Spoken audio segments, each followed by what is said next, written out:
vida es una emocionante aventura. De todo podemos escapar excepto de elegir. Nunca una noche le ha podido ganar al día.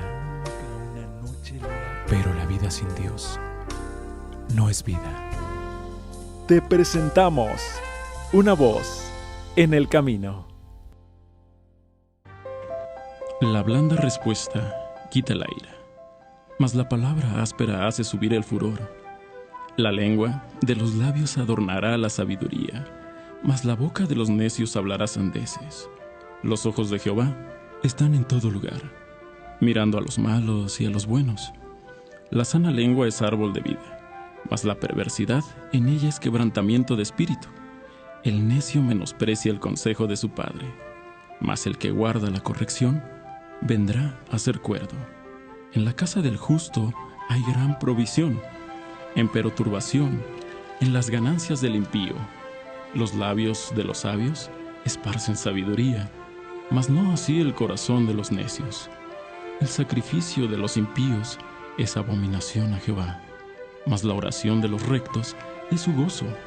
Abominación es a Jehová el camino del impío, mas él ama al que sigue justicia.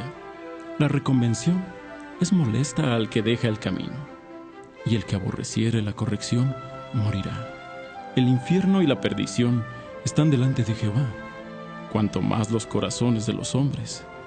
El escarnecedor no ama al que le reprende, ni se allega a los sabios. El corazón alegre hermosea el rostro, mas por el dolor de corazón el espíritu se abate. El corazón entendido busca la sabiduría, mas la boca de los necios pasa necedad. Todos los días del afligido son trabajosos, mas el de corazón contento tiene un convite continuo.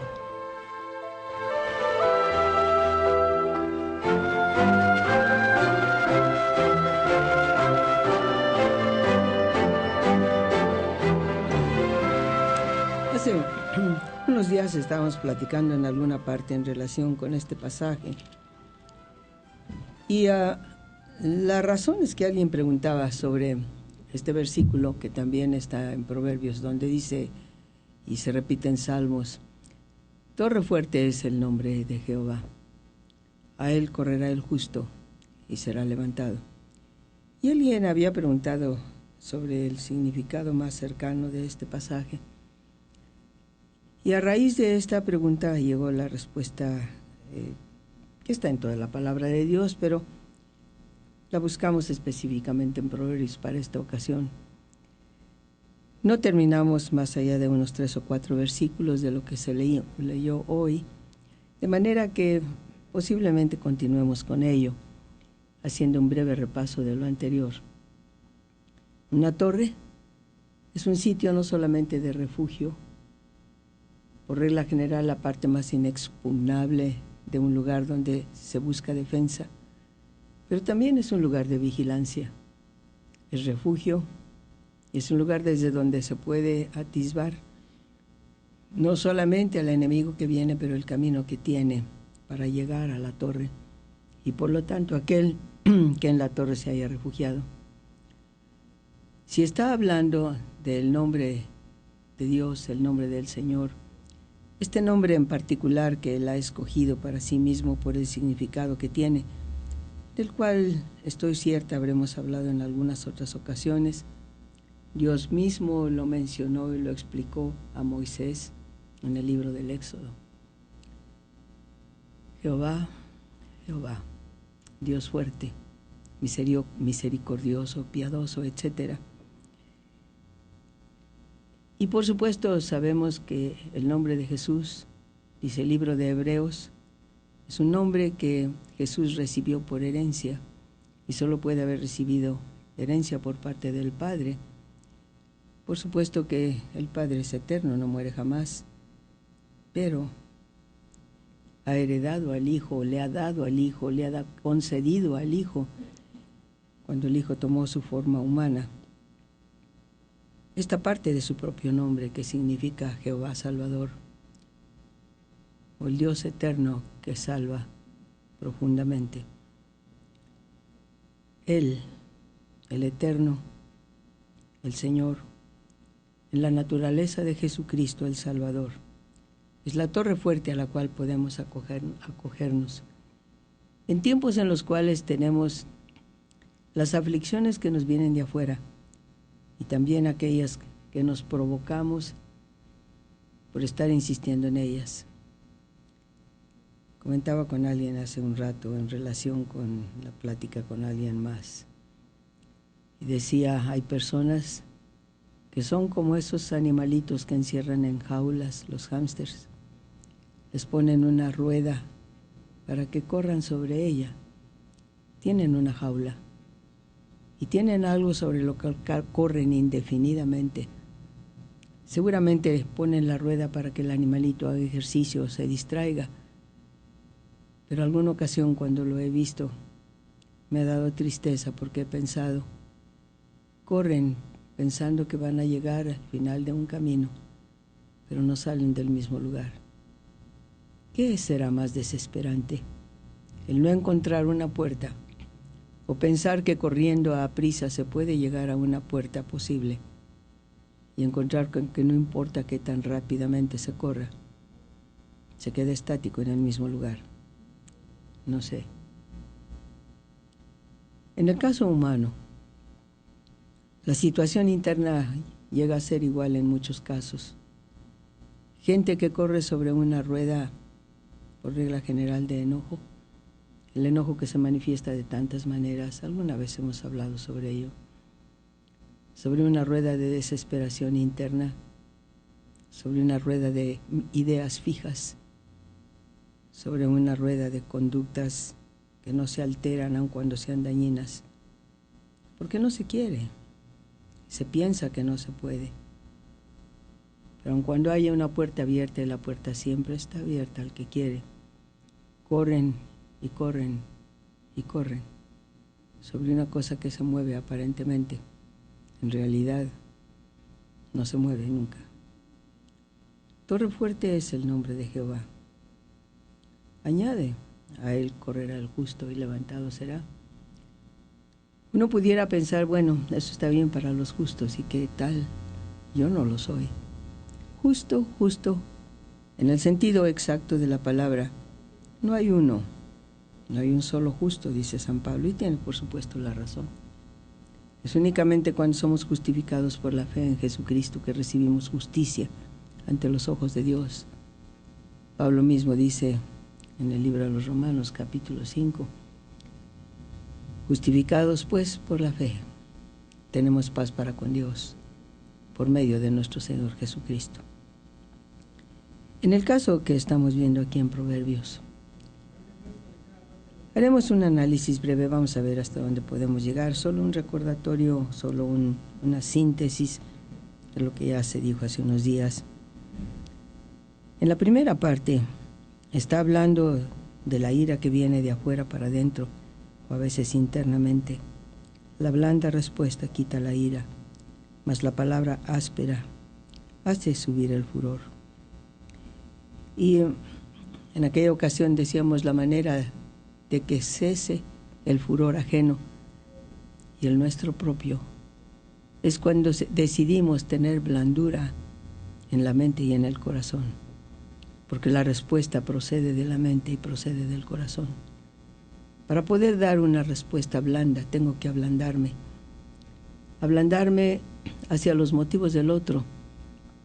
Pueden ser perfectamente injustos, pueden no ser motivos, pero son sus motivos en ese momento.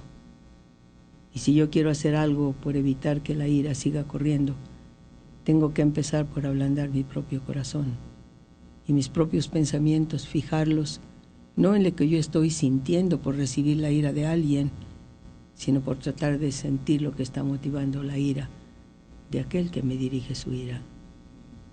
Y dejar que se ablande mi corazón y se suavice mi mente para no pensar sobre lo que yo tengo, sino sobre lo que tiene el otro, que bien puede ser, que está encerrado en una jaula, corriendo sobre una rueda que se mueve, que hace correr la mente o el sentimiento, pero que no sale del mismo lugar, no sale de la misma idea, no tiene más que un solo tema sobre el cual borda todo el tiempo, hiriéndose de continuo, lastimándose de continuo y de paso, por supuesto, lastimando a otros.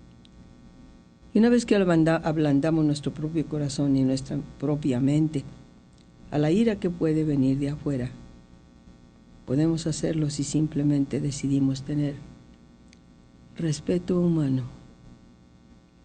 por la necesidad del otro. Respeto cuando no merece respeto la persona. Si queremos vencer la ira, la respuesta es el respeto. No importa de qué tipo de persona se trate. No estamos diciendo que se le da la razón. No estamos diciendo que se acepten sus motivos, que bien pueden ser equivocados.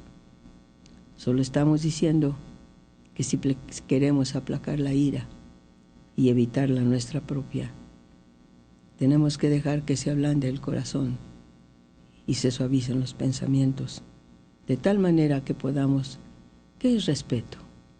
Tener respeto por la necesidad del otro. ¿Qué es respeto? Es detenerse y tener en cuenta lo que el otro es y lo que el otro necesita. Alguien dirá, pero es que el otro es inmerecedor. El otro es una bajeza. Veámoslo un poquito más allá. El otro es una criatura, un ser humano, una creación de Dios. No podemos decir un hijo de Dios porque bien dice la palabra que no todo el mundo es hijo de Dios. Somos hijos de Dios cuando aceptamos la salvación en Jesucristo y su sangre. Al ser aceptada en nuestro corazón nos limpia de pecado ante los ojos de Dios. Entonces, a través de la sangre de su Hijo, Dios nos adopta como hijos. Sin esta experiencia, solo somos hijos de los hombres, solo somos seres humanos. La palabra áspera, la aspereza, es algo que raspa. Y si hay alguien que de por sí ya tiene sensible el corazón, por el motivo que sea, cuando viene alguien con una cosa rasposa sobre la herida, por supuesto que encona la herida y la hace peor.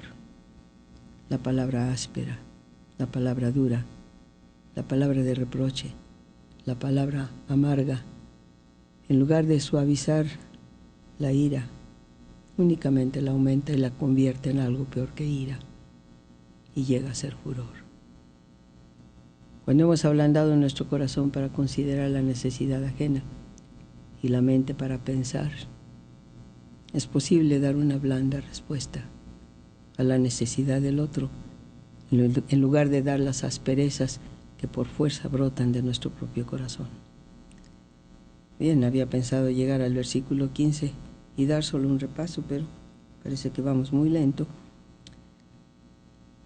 La lengua de los sabios adornará la sabiduría, mas la boca de los necios hablará sandeces. Sería interesante tomar el tiempo para hablar de los adornos de la lengua, según lo que dice la palabra de Dios. Tal vez uno de estos días tomemos el tema de la lengua y lo que son sus negruras y lo que pueden ser sus adornos. Pero ciertamente uno de ellos es lo que da la sabiduría. Y la sabiduría no puede existir a menos que exista la capacidad para escuchar, oír.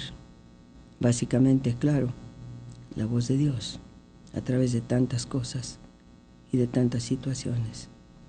Mas la boca de los necios, la boca de los tontos, hablará tonterías. Qué fácil es hablar tonterías. Qué fácil es decirlo tonto. Qué fácil es decirlo necio. Lo que no tiene sustancia. Lo que no tiene peso. Lo que no tiene razón de ser. Solo porque yo lo digo y si yo lo dije, ya lo dije. Si yo lo digo porque yo tengo razón. Él sábelo todo. El que siempre tiene las respuestas. Alguien comentaba hace rato y decía, hablando de alguien más, sí, quiere ser el bebé en todos los bautizos, la novia en todas las bodas y el muerto en todos los funerales. Muy cierto. Hay quienes tratan de ser precisamente eso. No importa de qué se trate, tienen que ser el héroe, el que lo sabe todo, el que no tiene terreno desconocido, aunque algunas ocasiones solamente esté hablando tonterías y sandeces, que gente que escucha y que sabe de veras no tarda mucho tiempo en descubrir. Más prudente cuando uno sigue otra vez el consejo de la palabra: acércate más para oír que para hablar. Escucha, trata de aprender, trata de entender que hay mucha sabiduría fuera de tu propia mente, hay mucho conocimiento fuera del tuyo propio. Trata de aprender. De todas partes se puede aprender si el corazón está dispuesto. Y cuando haya algo de sabiduría en el corazón, no habrá tanta tontería en la boca. Torre fuerte es el nombre de Jehová. A él correrá el justo y será levantado. El nombre, la naturaleza, el modo de ser de Jesús. Él no es una jaula. Él es un espacio libre donde uno puede ver con claridad en dónde están sus pasos, donde uno puede ver con nitidez absoluta la enorme sombra de su cruz, lugar de refugio, lugar de perdón, lugar de descanso. El nombre de Jesús, que contiene toda la fuerza y toda la sabiduría y todo lo que se necesita para poder ver la transformación de nuestro yo. El nombre de Jesús. La gente sana en su nombre, en su naturaleza. Tema interesante es analizar las enfermedades del ser humano en relación con la carencia interna de la naturaleza de Jesús. El porqué de ciertas enfermedades que vienen precisamente de actitudes y emociones negativas, de las cuales tanta gente no se quiere desprender. El hámster corriendo sobre su rueda eterna, sin llegar nunca a ninguna parte, cansándose a lo largo de un camino interminable, imposible detenerla. El objeto de la rueda es precisamente eso, que siga corriendo, sin llegar a ninguna parte. El tipo de ruedas que el enemigo pone en el camino de tantos que se dejan encerrar y que acaban así, por el motivo casi siempre básico de enojos ocultos, enojos que no se enfrentan y a veces enojos manifiestos que no se quieren abandonar.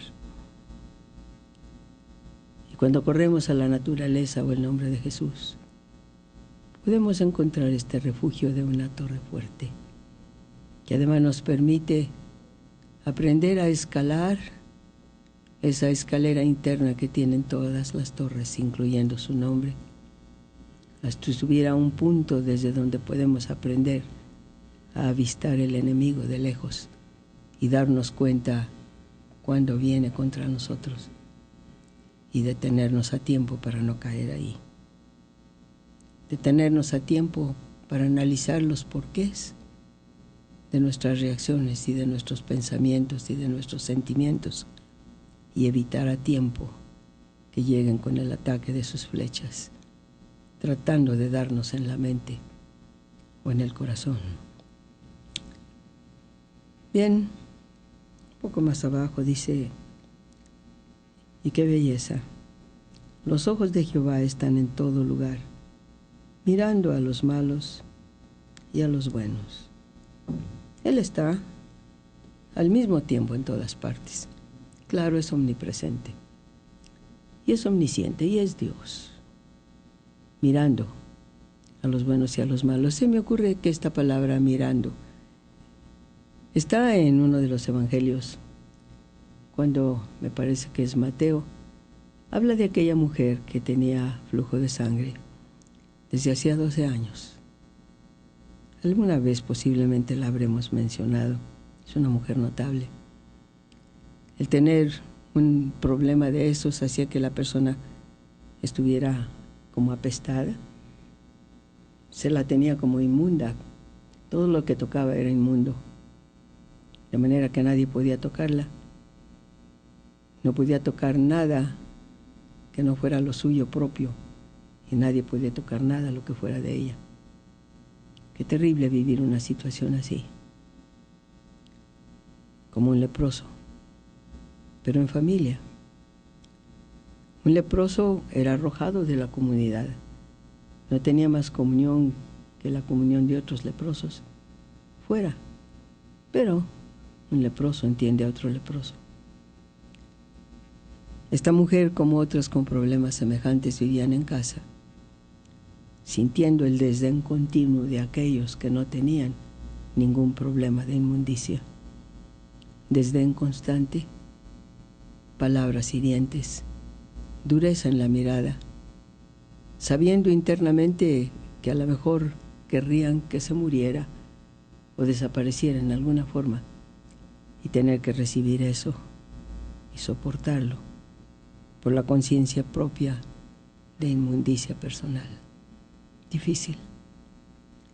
En su desesperación había buscado médicos, dice la Escritura. No había encontrado respuesta, excepto que había gastado todo lo que tenía.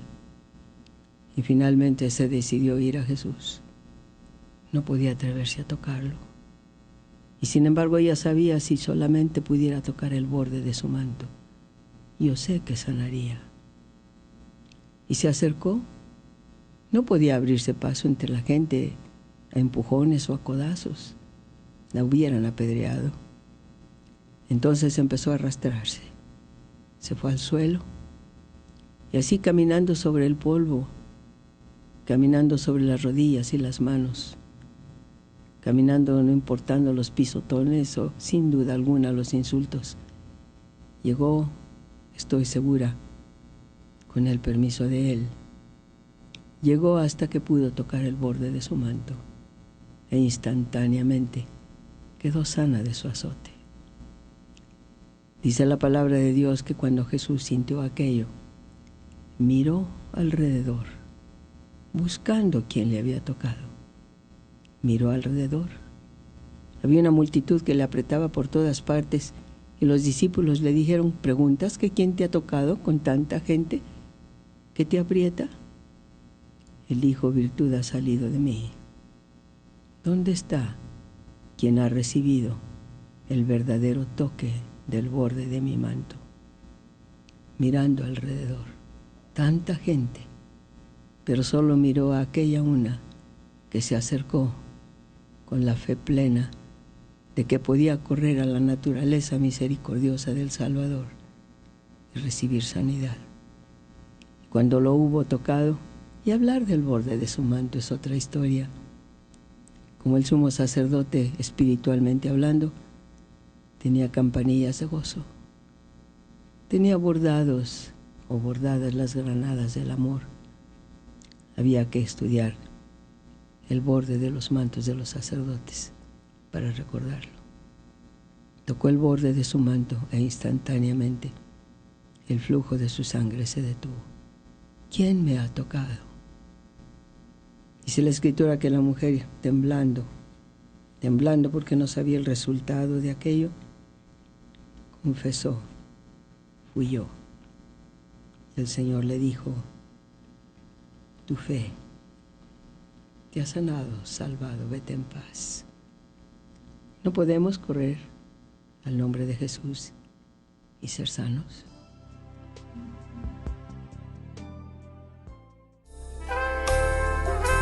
Bienvenidos a Una Voz en el Camino. El día de hoy estamos en el libro de Proverbios, capítulo 6, versículos del 16 al 19. 6 cosas aborrece Jehová, y aún 7 abomina su alma: los ojos altivos, la lengua mentirosa, las manos derramadoras de sangre inocente, el corazón que maquina pensamientos inicuos, los pies presurosos para correr al mal, el testigo falso que habla mentiras y el que siembra discordia entre hermanos.